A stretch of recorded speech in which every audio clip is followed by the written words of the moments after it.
Boa noite, gente. Graça e paz. Já tomaram um cafezinho, um chazinho, descansaram. Agora a gente vai para esse momento muito especial.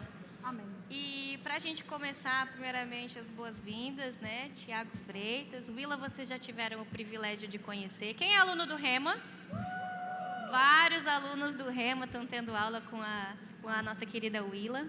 E agora a gente vai ter esse momento de bate-papo. Para a gente começar, eu queria que vocês contassem um pouquinho da história e da trajetória de vocês, compartilhassem um pouquinho com a gente, pode ser? Boa noite, pessoal. A graça e a paz, destacar a honra, o privilégio de estar com os irmãos durante esse tempo, esse evento. Obrigado mesmo à liderança do Rema, à Luminai, o pastor Guilherme, sua liderança também. Um grande privilégio, uma grande honra. Bom, meu relacionamento, meu contato com a palavra da fé vem de 2008. Gleison hoje é supervisor na Europa. Nós estudávamos juntos num seminário de teologia em Belo Horizonte, e ele foi o primeiro a compartilhar comigo a respeito do Rema. O Rema na época estava chegando em Belo Horizonte. Manassés Guerra foi o pastor que levou a Igreja Verbo da Vida e o Rema para Belo Horizonte. Eu resisti naquele ano, a gente tinha uma rotina no seminário bem cansativa, e eu resisti então naquele ano de 2008, no início de 2008, final de 2007, início de 2008, e no ano de 2008, já perto do final do ano, Deus falou comigo que eu deveria ir para o Rema, que eu deveria estudar no Rema, porque o que Ele tinha para a minha vida estava com aquele povo. Eu fui estudar no Rema então em 2009, estudei 2009 e 2010, 2013 eu fiz a escola de ministros em Belo Horizonte, na primeira edição. Nós nos conhecemos em 2013, né? No ano final nós começamos a namorar em 2013, casamos em 2015. Nós nos conhecemos antes, né? 2012, 11, mas nós começamos a namorar em 2013, nos casamos em 2015. Em 2016 foi a primeira oportunidade dela, porque nós nos casamos em outubro.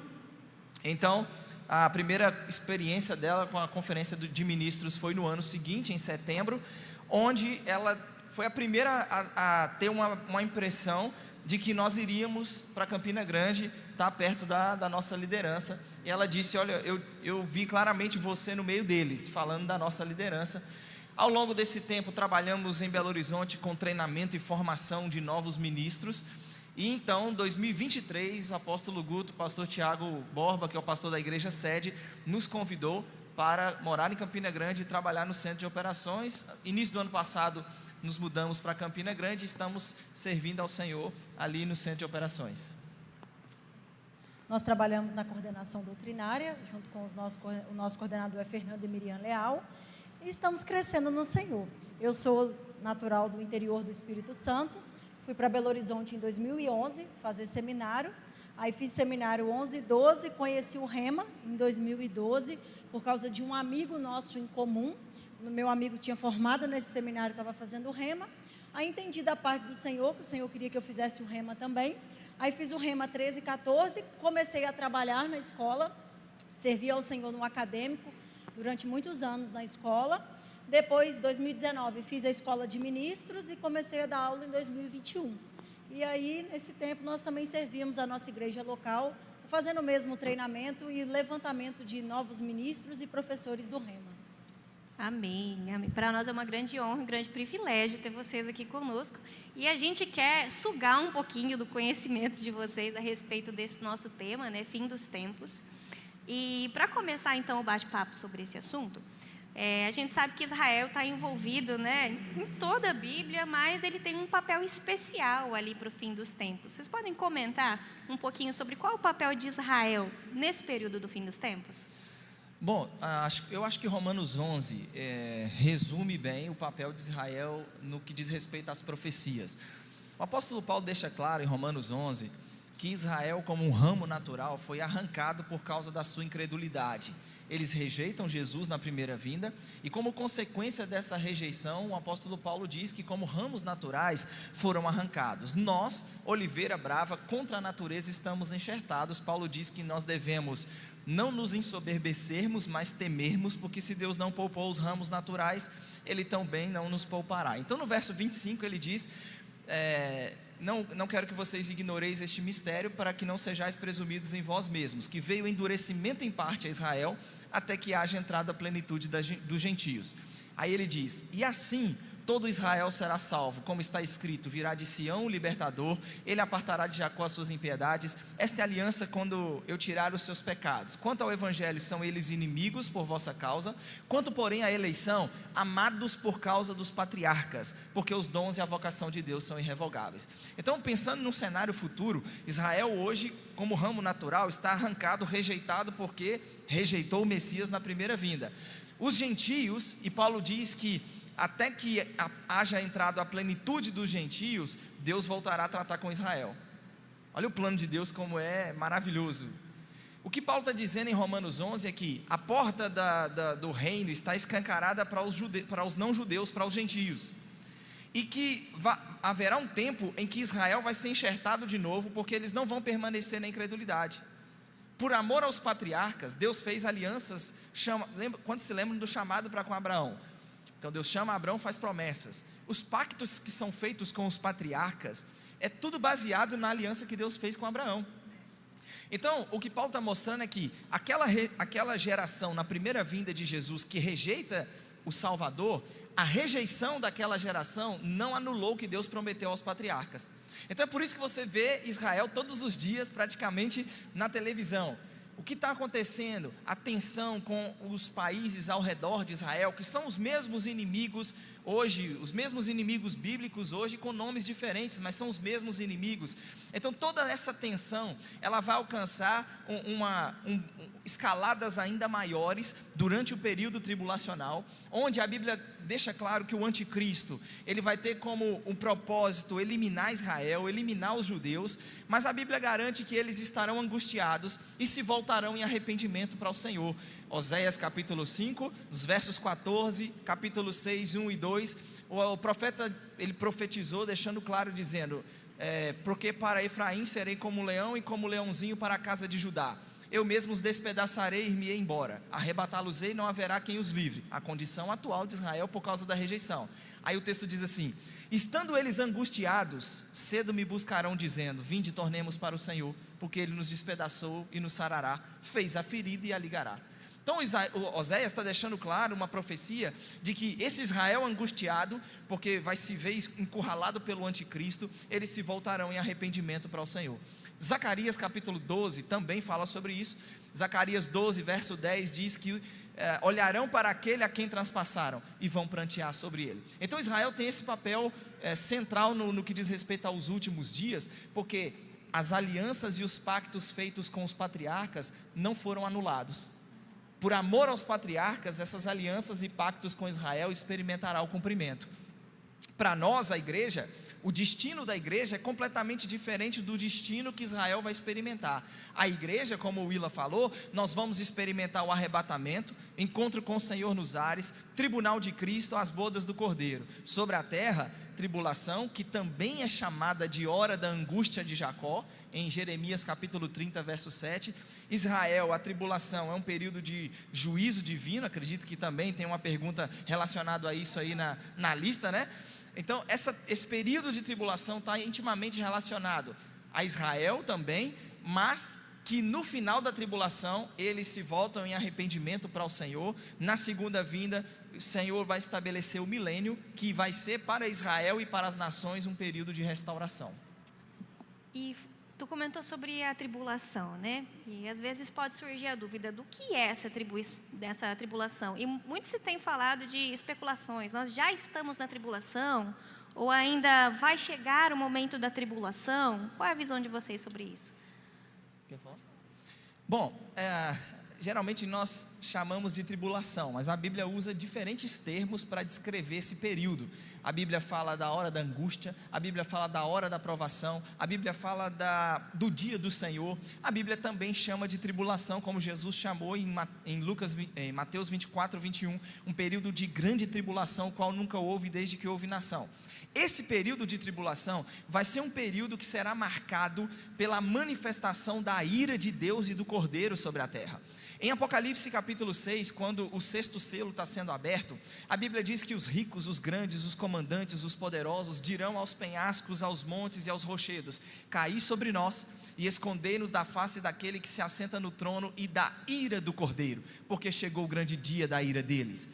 No capítulo 15, verso 1, no capítulo 16, verso 1, quando as taças estão para serem derramadas, a Bíblia deixa claro que com as taças e o derramamento das taças vai se consumar a cólera de Deus.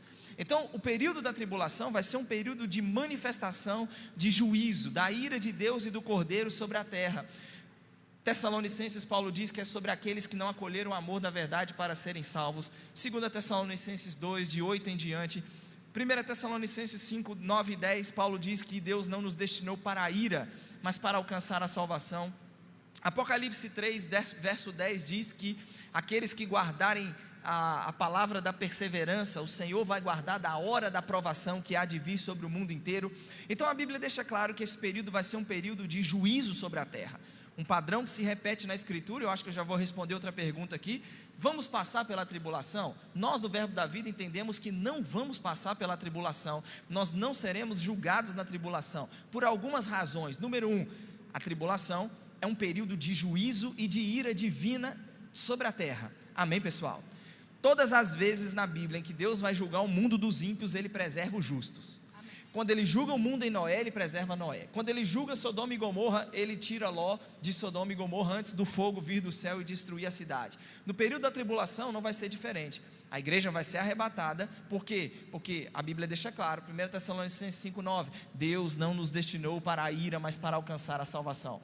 Em 2 Tessalonicenses, Paulo diz, como eu mencionei, capítulo 2, versos 8 e 9, o aparecimento do iníquo, falando do anticristo, é segundo a eficácia de Satanás, com poder, sinais e prodígios, do engano, da injustiça. Aí Paulo diz assim: aos que perecem, porque não acolheram o amor da verdade para serem salvos. O que Paulo está dizendo? Paulo está dizendo que a manifestação do anticristo, que vai ser durante esses 7 anos de tribulação, a manifestação do anticristo vem sobre aqueles que perecem, porque não acolheram o amor da verdade para serem salvos.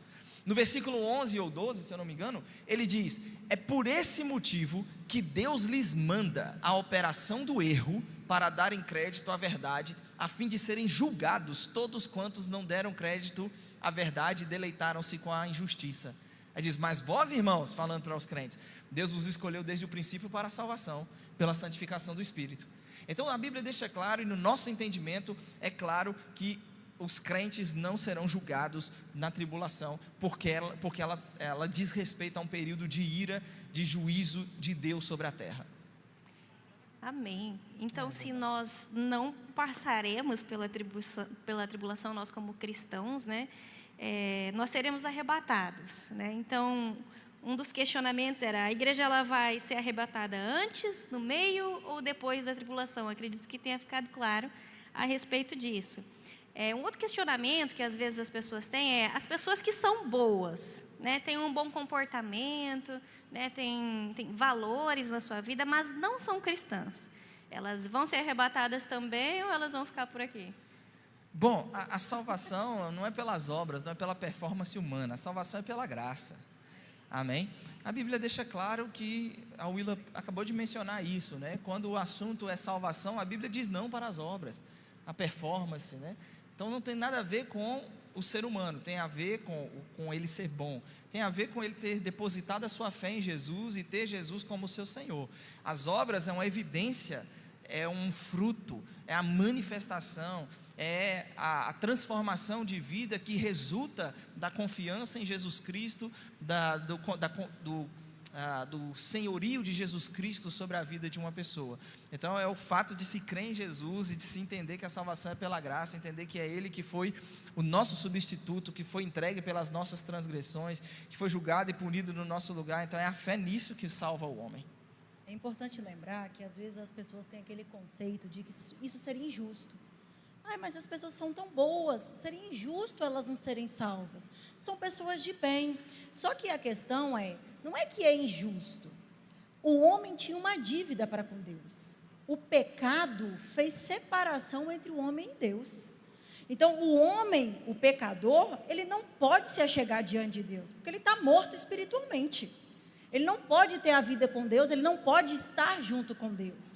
Por melhor que a pessoa seja, por melhor índole que ele tenha, por melhores princípios que ele tenha, se ele não nasceu de novo, ele não pode ver o Senhor. Porque a condição de ver o Senhor é ser nascido de novo. Então, Deus fez justiça em Cristo. Por que não é injusto? Porque Deus proveu um meio legal para que todo homem pudesse estar com Ele, que é por meio da obra redentora de Cristo. Agora, o próprio Jesus, ele deixou claro que nem todos iam escolher ficar com Ele.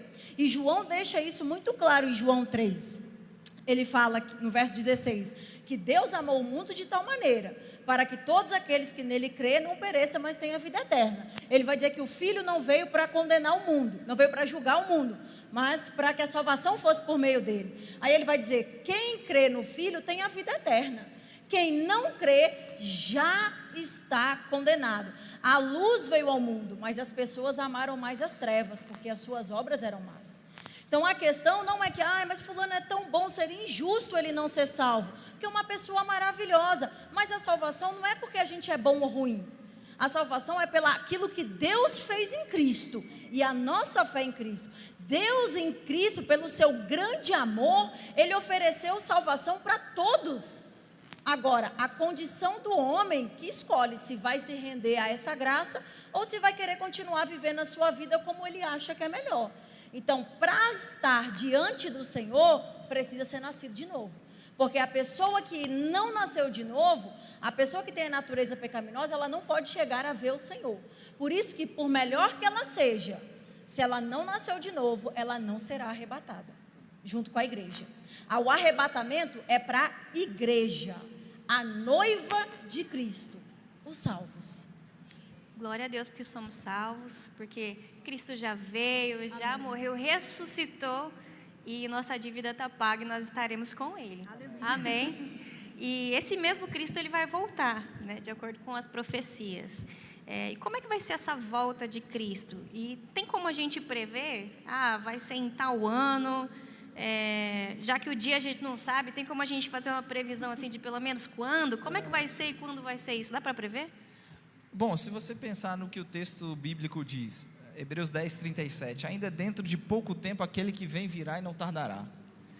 Tiago capítulo 5, 7 a 9, Tiago diz que o juízo está às portas, a vinda do Senhor está breve, é em breve. Tiago foi escrito no ano 49 aproximadamente depois de Cristo. Se lá atrás Tiago escreve que a vinda do Senhor era próxima, que dirá hoje? Hebreus foi escrito, bem provável que Hebreus foi escrito antes do ano 70, porque não menciona a destruição de Jerusalém e do templo. Se lá atrás o autor aos Hebreus diz, ainda dentro de pouco tempo, aquele que vem virá e não tardará, se lá atrás era iminente, quanto mais hoje. Então, nós não temos na Bíblia, é óbvio que, eu também não vou fazer de conta que eu não sei, tá bom? A gente sabe que tem todo um cenário, um palco profético ao longo do tempo que faz com que a gente entenda que a história caminhe para o cumprimento das profecias. Por exemplo, se você pensar de 48 para 2025, quantos anos nós temos aí? 70 alguma coisa, 80 alguma coisa? Me ajuda aí. 70 aí? 7? Não, 107 não é isso tudo não. 77, obrigado. 77 anos, tá bom? Vamos pensar em Israel. Nós falamos sobre Israel. Nós temos profecias específicas para com um povo específico, para com uma cidade específica. Por exemplo, a tribulação. De onde vem o ensino da tribulação? De vários textos do Antigo Testamento, mas o principal é Daniel 9:27. O texto diz, ele fará firme aliança com muitos, falando do anticristo, por 1 semana. 7 anos. Na metade da semana vai fazer cessar o sacrifício e a oferta de manjares. Sobre a asa das abominações virá o assolador, até que a destruição que está determinada se derrame sobre ele. Você tem uma profecia literal falando sobre Israel, falando sobre um templo judeu que há 77 anos atrás não existia. Israel estava espalhado, depois do ano 70, Israel estava espalhado pelas nações, e só então, 47, tem um movimento sionista, nunca deixou de ter judeus na terra, mas um Estado como nós conhecemos hoje não tinha. Então, você tem 48 na resolução 131 da ONU, a votação a favor da criação de um Estado judeu, inclusive foi um brasileiro que deu o voto Minerva, decisivo a favor da criação de um Estado judeu. E aí você tem esse povo que estava disperso, espalhado por toda a terra, de novo na sua terra com o Estado formado. Só isso já é uma evidência de que a história caminha para o cumprimento das profecias. A aliança e o pacto com o anticristo vai fazer, envolvendo Israel, envolvendo a reconstrução do templo judeu, a dispersão que vai acontecer, porque a Bíblia diz que os judeus serão espalhados por causa da perseguição do anticristo. Então nós temos um cenário, ao longo do tempo, um cenário que vai se montando e se desenhando para o cumprimento ou para o desfecho da história. Amém, gente? Então a gente não pode fazer de conta. Agora, ao mesmo tempo, eu não tenho respaldo bíblico para marcar dia, para marcar ano, para marcar data específica. A Bíblia orienta a vigiar. É isso que a Bíblia orienta. Se lá atrás era iminente, Paulo cria na vinda do Senhor para os seus dias. Nós vos declaramos por palavra do Senhor isso, que nós os vivos de maneira nenhuma precederemos os que dormem. 1 Tessalonicenses 4,15. Então ele diz, se ele se inclui naqueles que criam que seriam arrebatados, quanto mais nós hoje. Então devemos viver à luz de uma vinda iminente. Vigilância, consagração, prontos para nos encontrarmos com o Senhor. Ao mesmo tempo, se lá atrás era iminente, que dirá hoje, 2000 anos depois? Um senso de urgência, de viver pronto, de estar pronto para o encontro com o Senhor. Em resumo, como vai ser para também, é óbvio que em 30 minutos ali a gente não vai conseguir trazer todos os detalhes, é por isso que a gente incentiva você mesmo a vir para o Rema. No Rema você vai ter uma matéria inteira que vai tratar só sobre esse assunto, só sobre esse tema. Amém, pessoal? Mas em resumo, o que vai acontecer? Nós, os crentes, vamos ser arrebatados. O que é ser arrebatado? É literalmente ser levado para o alto, para a casa do Pai, como Jesus prometeu, que iria preparar lugar, voltar e nos receber para onde Ele estar hoje, nós também estaremos com Ele. Os mortos vão ressuscitar incorruptíveis, os vivos, nem a morte vamos provar, seremos transformados, arrebatados para o encontro com o Senhor nos ares. Tessalonicenses 4 é claro ao dizer que o encontro é com o Senhor nos ares, e estaremos para sempre com o Senhor. Tribunal de Cristo, onde nossas obras serão avaliadas, as bodas do Cordeiro. Apocalipse 19, a igreja aparece no céu. Alegremos, exultemos, Apocalipse 19, 7. E demos-lhes a glória, são chegadas as bodas do Cordeiro, cuja esposa a si mesma já se ataviou. A igreja está no céu. É só então no verso 11, Apocalipse 19, verso 11, que a Bíblia vai narrar Jesus voltando, e aí agora é diferente, porque ele volta para pisar na terra. Zacarias 14, verso 4 diz que os seus pés estarão sobre o monte das oliveiras. Apocalipse 19, 11 diz, viu o céu aberto, e a Bíblia descreve Jesus vindo em glória, e a Bíblia diz que um exército vai vir com ele, montado em cavalos brancos, vestidos de vestiduras de linho branco e finíssimo e puro. Bom, o texto acabou de descrever que a esposa vai ser vestida de um linho finíssimo, branco e puro, e que quando Jesus vem para reinar sobre a terra, a igreja vem com ele para a terra, para reinar juntamente com ele. Então, em resumo, seria isso. Sabemos que tem um cenário que se monta, que se desenha para o cumprimento e o desfecho das profecias, mas ao mesmo tempo não temos respaldo nenhum para marcar data, dia ou ano. Temos que viver prontos, atentos, vigilantes, não dormir como os demais. Exatamente, a Willa está lembrando um detalhe importante, desculpa. Se você marcar a data, a datação destrói o conceito da iminência. O que é um evento iminente? Que paira sobre nós, que pode acontecer a qualquer momento. O fato de se datar um evento que é iminente, já destruiu a iminência.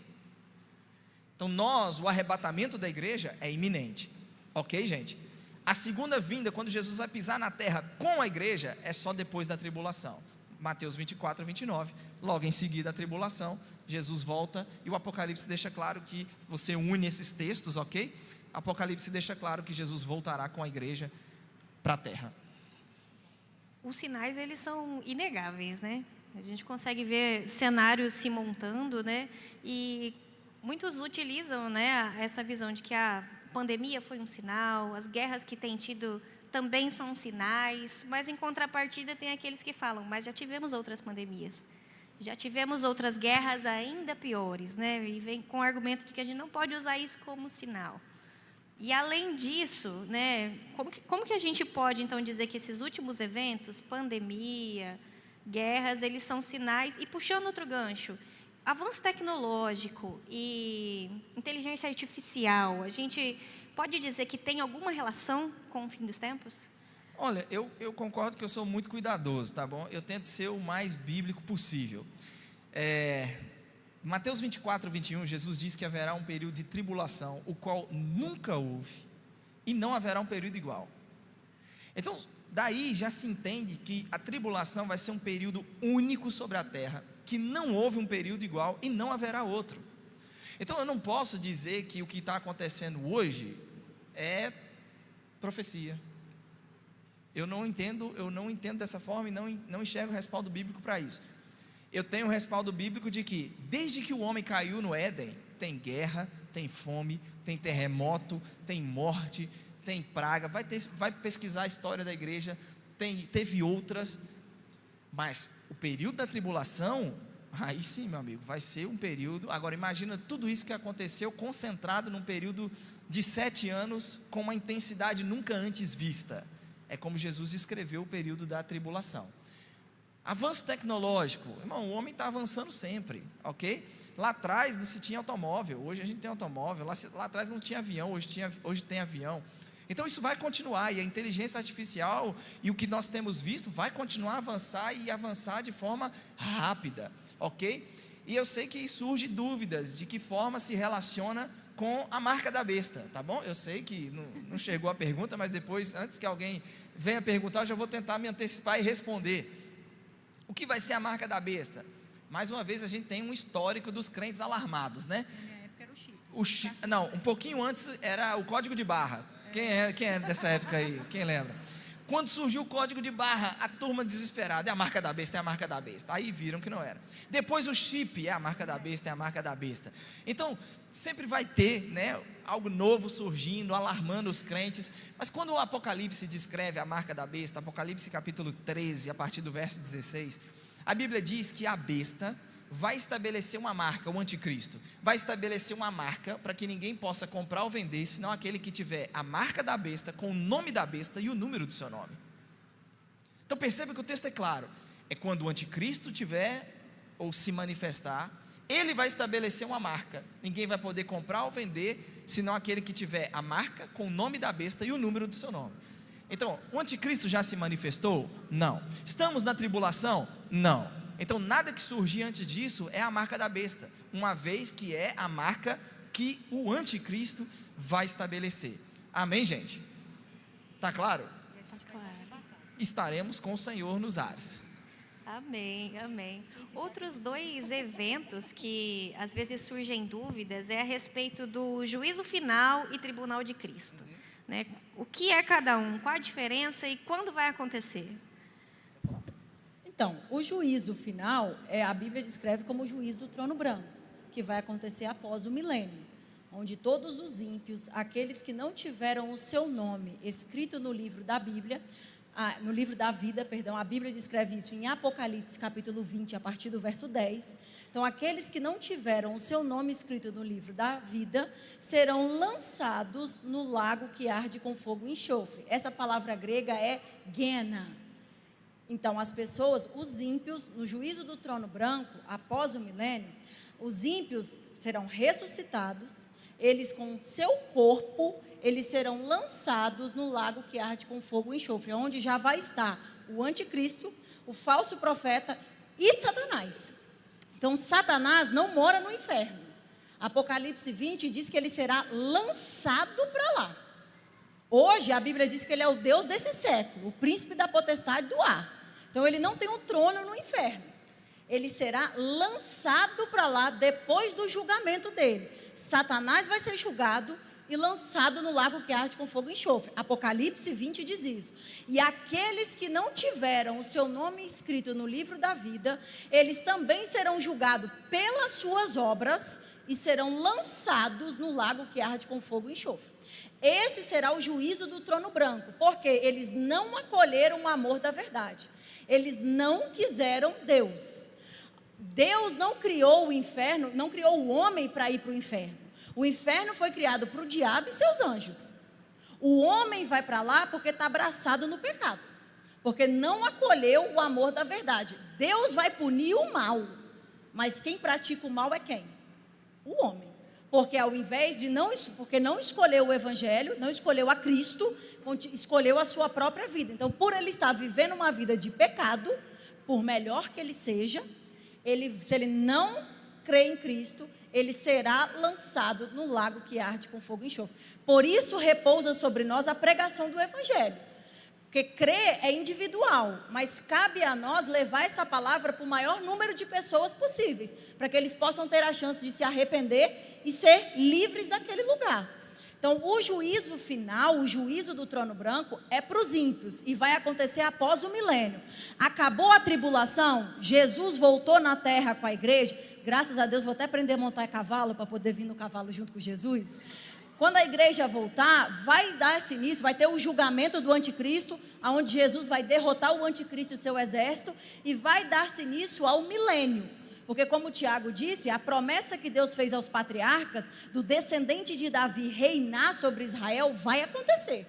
Então vai vir o milênio. Após o milênio, nós teremos o julgamento do trono branco, onde os ímpios serão ressuscitados, julgados e lançados no lago que arde com fogo e enxofre, segundo as suas obras. E depois nós teremos Apocalipse 21 e 22, novo céu e nova terra, a restauração de todas as coisas. O tribunal de Cristo é o juízo dos salvos, recompensa após o arrebatamento. Não é um juízo que a igreja deve temer, mas um juízo que ela deve se alegrar, porque a nossa recompensa é com o Senhor. Agora, o juízo final trata-se daqueles que não são crentes, que não aceitaram Jesus, que não creem em Jesus, serão julgados no juízo do trono branco. E depois desse juízo, novo céu e nova terra, onde o trono de Deus, o tabernáculo de Deus vai descer do céu e habitar perpetuamente com o homem. Você resolve, porque eu sei que é a primeira vez que a gente ouve isso, porque na mente de muitos crentes, é como a Willa acabou de mencionar durante a mensagem, a gente acha que juízo é uma fila enorme formada diante do Senhor, um telão gigante atrás, e aí passa o filme da vida inteira e diz, você para a direita, você para a esquerda, quem está na esquerda o caldo entornou, está condenado. A gente pensa em juízo só, quando fala de juízo bíblico, a gente tem essa imagem. Só que o ponto de partida é você entender que judeu, não judeu e igreja são três grupos diferentes na escritura. Judeu, gentio e igreja são três grupos diferentes na escritura, e que Deus vai lidar com cada um desses três grupos de forma diferente. Nós, a igreja, como ela mencionou, vamos ser arrebatados e vamos ao tribunal de Cristo. Depois da mensagem de hoje, fica claro que o tribunal de Cristo não é para avaliar se seremos ou não salvos, é galardão e recompensa pelas obras. O texto de Coríntios é claro, vai ser salvo, todavia como que através do fogo. Através do fogo é porque as obras foi provada pelo fogo e que não resultou em galardão, mas vai ser salvo. Agora, judeus e gentios, a Bíblia também menciona um juízo que eles experimentarão. A Bíblia diz que Israel vai ser reunido na segunda vinda do Senhor, vai ser reunido diante dele para ser julgado. Isso é tema de inúmeras profecias. Ezequiel capítulo 20, a partir do verso 33, Malaquias capítulo 3, Mateus capítulo 24. Então Israel é julgado, as nações serão julgadas. Mateus 25, 31, quando vier o Senhor, vier o Filho do Homem na sua glória, com todos os seus anjos, então todas as nações serão reunidas na sua presença. Ele vai separar uns dos outros, como o pastor separa o cabrito das ovelhas. Então ele está falando de Israel e das nações, diferente da igreja que é no tribunal de Cristo, diferente dos ímpios que é no trono branco. Está entendendo? Então, quando você entende esses três grupos, fica mais fácil você entender a forma como Deus vai lidar com cada um destes três grupos. Amém, amém. Infelizmente o nosso tempo está acabando, então nós vamos agora para uma última pergunta, né? A Willa comentou sobre novo céu e nova terra, né? Baseado naquilo que as escrituras nos permitem conhecer, dá para a gente saber, mais ou menos, bem breve, como vai ser esse novo céu e essa nova terra? Bom, nós precisamos pensar na revelação bíblica, e toda a revelação bíblica gira em torno de 4 principais temas. Quais são eles? Criação, queda, redenção, glorificação. tem a criação original a criação em seu estado original nos capítulos 1 e 2 de Gênesis. Capítulo 3, o homem peca, então você tem a queda e as consequências, como o pecado atinge a existência humana, atinge a própria criação. Deus diz para Adão: maldita é a terra por tua causa, Gênesis 3,17. Mas nós temos a redenção, Deus agindo na história por intermédio de Jesus Cristo para redimir os homens, e a redenção resgata para o homem, restaura para o homem aquilo que ele perdeu na queda. E por fim a glorificação. O que é a glorificação? A transformação dos corpos, a ressurreição dos mortos, a transformação da própria criação. Quando você olha para os últimos capítulos da Bíblia, ou para o último livro da Bíblia, ele é muito parecido com o primeiro livro da Bíblia. Por exemplo, ou por quê? Capítulo 21 de Apocalipse, verso 1, vi novo céu e nova terra. Como que a Bíblia começa, pessoal? Gênesis 1, verso 1, a Bíblia diz o quê? Vamos lá, gente.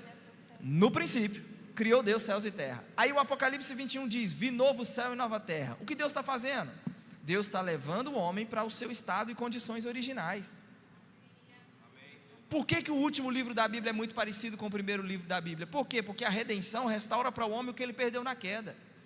Aí vamos para Adão e Cristo. Por que Cristo é chamado de último Adão? Porque ambos são matrizes reprodutoras que reproduzem segundo a sua espécie. Adão pecou e o pecado de Adão afeta toda a humanidade. A obediência de Cristo resulta em benefícios para a humanidade. Adão pecou e por causa da desobediência de Adão, maldição para a criação. Cristo obedeceu, transformação para a criação, novo céu e nova terra. Adão pecou, o homem experimenta o que? Morte. Cristo obedece e restaura para o homem o que? Vida, imortalidade. No novo céu e na nova terra, a Bíblia diz no verso 4 que não haverá morte. Adão pecou e o homem experimentou ou perdeu o que? O governo, o domínio. Lembra de Satanás tentando Jesus no deserto? Se você me adorar, eu vou te dar todos esses reinos, porque a mim me foi entregue. Quando foi entregue? Por Adão, que fracassou e deu a autoridade do mundo a Satanás. Jesus, a Bíblia diz, o mundo jaz no maligno. Jesus o chama de o príncipe desse mundo. É lógico que sobre a nossa vida ele não tem autoridade, e você vai aprender isso no Rema, na matéria, a autoridade do crente. Mas o último Adão, Cristo, obedece e restaura para o homem o que? O governo, a autoridade, o domínio. O que vai haver no novo céu e na nova terra? E esquece aquela ideia da sua eternidade vestido de branco, num coral celestial, cantando santo, santo, santo para sempre. Não é isso que a Bíblia ensina. No novo céu e na nova terra vai haver tarefas. Apocalipse 22, verso 5 diz que não haverá noite, nem precisam eles de luz de candeia, nem de luz de sol, porque o Senhor Deus brilhará sobre eles e reinarão pelos séculos dos séculos. Irmão, haverá trabalho, tarefa, dons e habilidades que Deus depositou na sua vida, livre do pecado, servindo inteiramente ao Senhor e ao seu próximo. Livre de fadiga, de cansaço, porque a maldição não era o trabalho, a maldição não era governar a terra, a maldição era a fadiga, o cansaço. Então o novo céu e nova terra vai testemunhar a restauração plena do que o homem perdeu na queda. A criação transformada, Deus habitando com os homens, não haverá morte, nem pranto, nem luto, nem dor, nem choro. A Bíblia diz porque as primeiras coisas passaram. E eu te garanto, irmão, eu te confesso, como a Willa pregou aqui, eu penso muito sobre isso e desejo muito isso. E eu espero que esses dias possa também plantar essa semente no seu coração. Você sair daqui inspirado a pensar na eternidade, a desejar. A Bíblia fala de uma coroa de justiça para aqueles que amam a vinda do Senhor. Amém. É importante, gente, porque o que às vezes a gente passa aqui são coisas resultados de morte, sofrimento, tristeza, luto, não é mesmo? Sofrimento pelo luto, sofrimento pelas aflições, pelas pressões, pelas circunstâncias. O que não existirá mais um novo céu e nova terra. Por isso que às vezes a gente fica tão desanimado, às vezes com coisas que a gente enfrenta, por um pedaço de tempo, que é minúsculo comparado com a eternidade. Hoje, o que a gente passa aqui, a gente persevera, porque os nossos olhos não estão só nessa vida, estão na vida futura. Aquilo que hoje tenta nos desanimar, que é o sofrimento, a tristeza, o luto, não vai existir mais. Essas coisas que perturbam o coração do homem já não vai existir. Apocalipse 21 e 22 relata o novo céu e nova terra. Então relata como vai ser pleno. Pensa Deus habitando conosco, no meio de nós, num lugar onde nunca mais terá maldição, terá dor, terá sofrimento, não vai ter luto, não vai ter choro, vai ser pleno. Então, quando a gente pensa, às vezes o crente passa por desafios aqui e se sente desanimado, né? Ah, porque eu estou desanimado, porque eu estou passando por muita pressão, não estou aguentando mais. Não, queridos, a gente tem que lembrar que a nossa vida aqui é um momento. E que em Cristo nós temos vitória.